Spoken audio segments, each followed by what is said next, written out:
Hello, this is an assessment for restoration of a Bechstein Model 4 dated about 1889, 121 centimetres tall. The casework's been refinished and I think it was originally black. The reason it looks like it was originally black is because you can see these joins here. So it wouldn't look like that if it was a wooden coloured veneer like rosewood, as you'd expect this age of piano, possibly walnut. And there again there's a join. So I'm pretty sure it was black originally. So it's been done a brown. It really needs redoing, I think.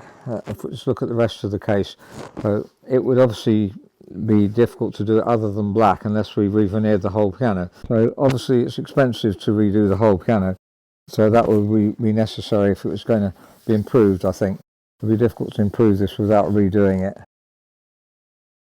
The other side's similar. It's quite integral in terms of colour. The top lid is come off and needs gluing back on, and it seemed to have been screwed at some stage as well. So there's a few anomalies about this piano which you wouldn't normally expect, but then you do get a lot of variety with these older Bechsteins. You can see they put screws in where the sconces would originally have been. Apart from the casework being refinished, it also has been quite extensively worked on internally. These tapes are replacements, so I think we might find that if you tried to take them off and to work on it, that they would break. Though you could try, apparently soapy water is a good way of making them softer, and then they can be pulled off like that and hopefully won't break just there, but I think they probably would break and you'd need to replace them again. Now you can see the hammers, they're very stiff, so they've got damp, I presume, so you need to change lots of centre pins there. Now a very important aspect with this age of pianos we've often mentioned is that the rest plank has problems. So the tuning block here has problems. In other words, the tuning block behind here, as so often mentioned, doesn't withstand central heating, and these are already large tuning pins.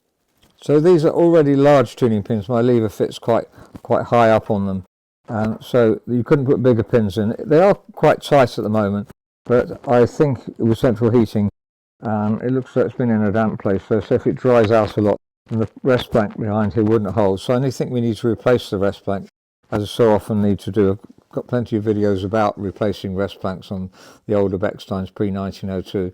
So you can see, I think something like pin tight, which was a liquid used to try and tighten pins, kind of resin based, and nowadays they often use CA glue, but pin tight doesn't really work in the long term, I don't feel. If you're in the trade and like to comment, that would be very useful. There's a string missing here. In actual fact, that string may have been taken off without having the need to take it off, because you can, the strings go down and back up again on this piano.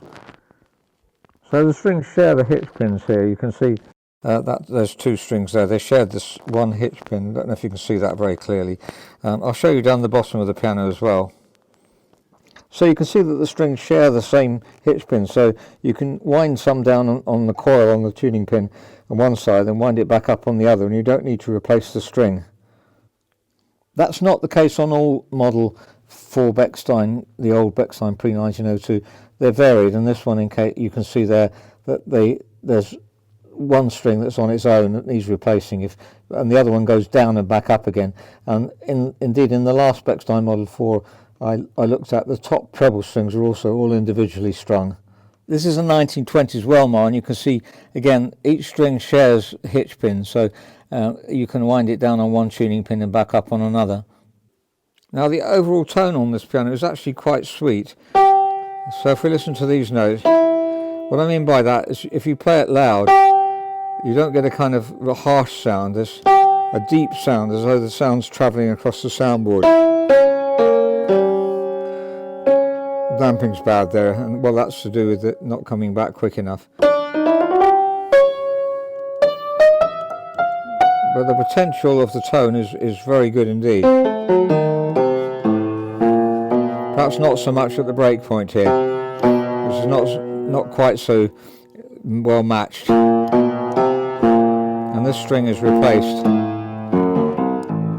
and down there they're very tubby. Now if we listen to the strings here, that one there doesn't resonate and that one does. So if we look down at the bridge, we'll see why. So if you look at the bridge here, you can see it's very damaged. You can see that one of these strings is the one, but you can see other ones that are also damaged and probably likely to go. Basically the pins aren't holding the string properly, so it's going straight, and then it's not got any kink on the curve there as it should have.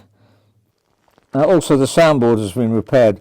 You can see some screws here aren't there originally, so there's quite a lot of work done on the piano at some stage.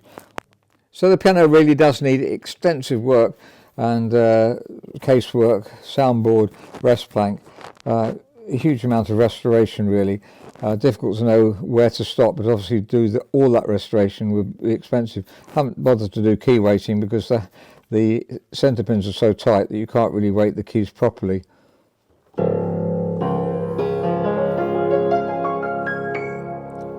So it's Bechstein Model 4, made in about 1889, and a very stiff keyboard at the moment because all the centre pins are stiff. So all the work's doable.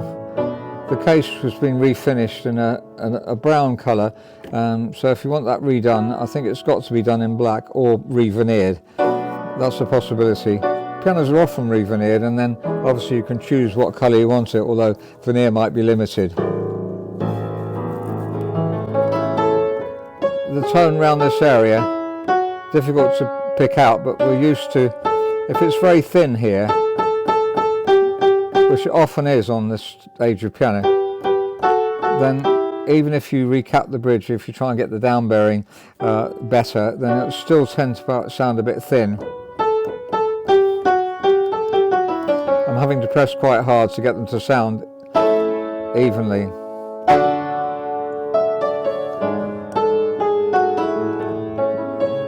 So if you're interested in having a piano restored, please do write to robertspianos@gmail.com. Thank you for listening.